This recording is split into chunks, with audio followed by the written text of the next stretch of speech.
The Gift of the Magi. $1.87. That was all. And 60 cents of it was in pennies. Pennies saved 1 and 2 at a time by bulldozing the grocer and the vegetable man and the butcher until one's cheeks burned with the silent imputation of parsimony that such close dealing implied. 3 times Della counted it. $1.87. And the next day would be Christmas.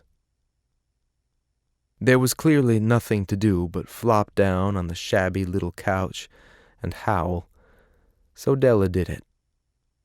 Which instigates the moral reflection that life is made up of sobs, sniffles, and smiles, with sniffles predominating. While the mistress of the home is gradually subsiding from the first stage to the second, take a look at the home. A furnished flat at $8 per week.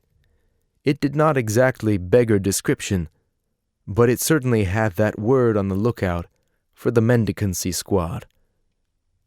In the vestibule below was a letter box, into which no letter would go, and an electric button from which no mortal finger could coax a ring. Also appertaining thereunto was a card bearing the name Mr. James Dillingham Young. The Dillingham had been flung to the breeze during a former period of prosperity, when its possessor was being paid $30 per week. Now, when the income was shrunk to $20, though, they were thinking seriously of contracting to a modest and unassuming D. But whenever Mr. James Dillingham Young came home and reached his flat above, he was called Jim, and greatly hugged by Mrs. James Dillingham Young, already introduced to you as Della, which is all very good. Della finished her cry and attended to her cheeks with the powder rag. She stood by the window and looked out dully at a gray cat walking a gray fence in a gray backyard. Tomorrow would be Christmas Day, and she had only $1.87 with which to buy Jim a present. She had been saving every penny she could for months, with this result. $20 a week doesn't go far. Expenses had been greater than she had calculated. They always are. Only $1.87 to buy a present for Jim, her Jim. Many a happy hour she had spent planning for something nice for him, something fine and rare and sterling, something just a little bit near to being worthy of the honor of being owned by Jim. There was a pier glass between the windows of the room. Perhaps you have seen a pier glass in an $8 flat. A very thin and very agile person may, by observing his reflection in a rapid sequence of longitudinal strips, obtain a fairly accurate conception of his looks. Della, being slender, had mastered the art. Suddenly she whirled from the window and stood before the glass. Her eyes were shining brilliantly, but her face had lost its color within 20 seconds. Rapidly, she pulled down her hair and let it fall to its full length. Now, there were 2 possessions of the James Dillingham Youngs in which they both took a mighty pride. One was Jim's gold watch that had been his father's and his grandfather's. The other was Della's hair.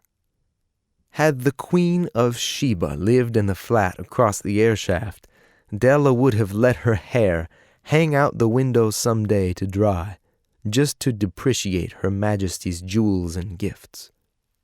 Had King Solomon been the janitor, with all his treasures piled up in the basement, Jim would have pulled out his watch every time he passed, just to see him pluck at his beard from envy. So now Della's beautiful hair fell about her, rippling and shining like a cascade of brown waters. It reached below her knee and made itself almost a garment for her. And then she did it up again, nervously and quickly. Once she faltered for a minute and stood still while a tear or two splashed on the worn red carpet. On went her old brown jacket, on went her old brown hat. With a whirl of skirts and with the brilliant sparkle still in her eyes, she fluttered out the door and down the stairs to the street. Where she stopped, the sign read, Madame Sophronie, hair goods of all kinds. One flight up, Della ran and collected herself, panting. Madame, large, too white, chilly, hardly looked the Sophronie. "Will you buy my hair?" asked Della. "I buy hair," said Madame. "Take your hat off and let's have a sight at the looks of it." Down rippled the brown cascade. $20, said Madame, lifting the mass with a practiced hand. "Give it to me, quick," said Della. Oh, and the next 2 hours tripped by on rosy wings. Forget the hashed metaphor. She was ransacking the stores for Jim's present. She found it at last. It surely had been made for Jim and no one else. There was no other like it in any of the stores, and she had turned all of them inside out. It was a platinum fob chain, simple and chaste in design, properly proclaiming its value by substance alone, and not by meretricious ornamentation, as all good things should do. It was even worthy of the watch. As soon as she saw it, she knew that it must be Jim's. It was like him. Quietness and value. The description applied to both. $21 they took from her for it, and she hurried home with the 87 cents. With that chain on his watch, Jim might be properly anxious about the time in any company. Grand as the watch was, he sometimes looked at it on the sly on account of the old leather strap that he used in place of a chain. When Della reached home, her intoxication gave way a little to prudence and reason. She got out her curling irons and lighted the gas, and went to work repairing the ravages made by generosity added to love. Which is always a tremendous task, dear friends, a mammoth task. Within 40 minutes, her head was covered with tiny, close-lying curls that made her look wonderfully like a truant schoolboy. She looked at her reflection in the mirror long, carefully, and critically. "If Jim doesn't kill me," she said to herself, "before he takes a second look at me, he'll say I look like a Coney Island chorus girl. But what could I do? Oh, what could I do with $1.87? At 7 o'clock, the coffee was made and the frying pan was on the back of the stove, hot and ready to cook the chops. Jim was never late. Della doubled the fob chain in her hand and sat on the corner of the table near the door that he always entered. Then she heard his step on the stair away down on the first flight, and she turned white for just a moment. She had a habit for saying little silent prayer about the simplest everyday things, and now she whispered, "Please, God, make him think I am still pretty." The door opened and Jim stepped in and closed it. He looked thin and very serious. Poor fellow. He was only 22, and to be burdened with a family. He needed a new overcoat, and he was without gloves. Jim stopped inside the door, as immovable as a setter at the scent of a quail. His eyes were fixed upon Della, and there was an expression in them that she could not read, and it terrified her. It was not anger, nor surprise, nor disapproval, nor horror, nor any of the sentiments that she had been prepared for. He simply stared at her fixedly, with that peculiar expression on his face. Della wriggled off the table and went for him. "Jim, darling," she cried, "don't look at me that way. I had my hair cut off and sold because I couldn't have lived through Christmas without giving you a present. It'll grow out again. You won't mind, will you? I just had to do it. My hair grows awfully fast. Say Merry Christmas, Jim, and let's be happy. You don't know what a beautiful, nice gift I've got for you." "You've cut off your hair?" asked Jim laboriously, as if he had not arrived at that patent fact yet, even after the hardest mental labor. "Cut it off and sold it," said Della. "Don't you like me just as well, anyhow? I'm me without my hair, ain't I?" Jim looked about the room curiously. "You say your hair is gone," he said, with an air almost of idiocy. "You needn't look for it," said Della. "It's sold, I tell you. Sold and gone, too. It's Christmas Eve, boy. Be good to me, for it went for you. Maybe the hairs of my head were numbered," she went on with sudden serious sweetness, "but nobody could ever count my love for you. Shall I put the chops on, Jim?" Out of his trance, Jim seemed quickly to wake. He enfolded his Della. For 10 seconds, let us regard with discreet scrutiny some inconsequential object in the other direction. $8 a week, or $1 million a year, what is the difference? A mathematician or a wit would give you the wrong answer. The Magi brought valuable gifts, but that was not among them.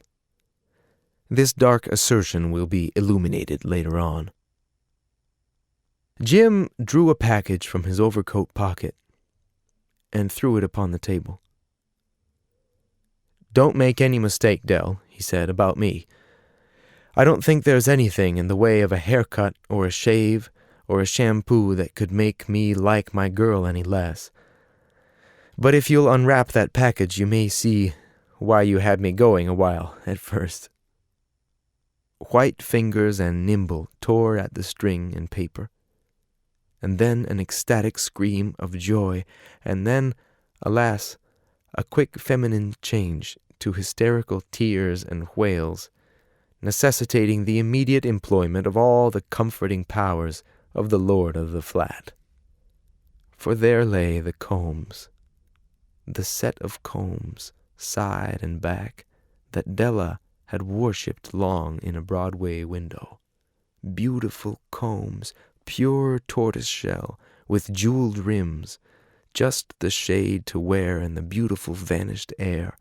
They were expensive combs, she knew, and her heart had simply craved and yearned over them without the least hope of possession, and now they were hers.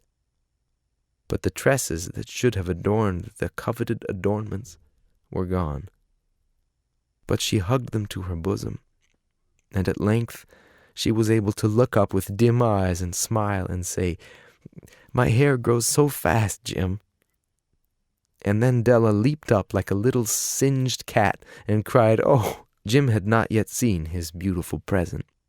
She held it out to him eagerly upon her open palm. The dull, precious metal seemed to flash with a reflection of her bright and ardent spirit. "Isn't it a dandy, Jim? I hunted all over town to find it. You'll have to look at the time 100 times a day now. Give me your watch. I want to see how it looks on it." Instead of obeying, Jim tumbled down on the couch and put his hands under the back of his head and smiled. "Dell," said he, "let's put our Christmas presents away and keep 'em a while. They're too nice to use just at present. I sold the watch to get the money to buy your combs. And now, suppose you put the chops on." The Magi, as you know, were wise men, wonderfully wise men, who brought gifts to the babe in the manger. They invented the art of giving Christmas presents. Being wise, their gifts were no doubt wise ones, possibly bearing the privilege of exchange in case of duplication. And here I have lamely related to you the uneventful chronicle of two foolish children in a flat, who most unwisely sacrificed for each other the greatest treasures of their house.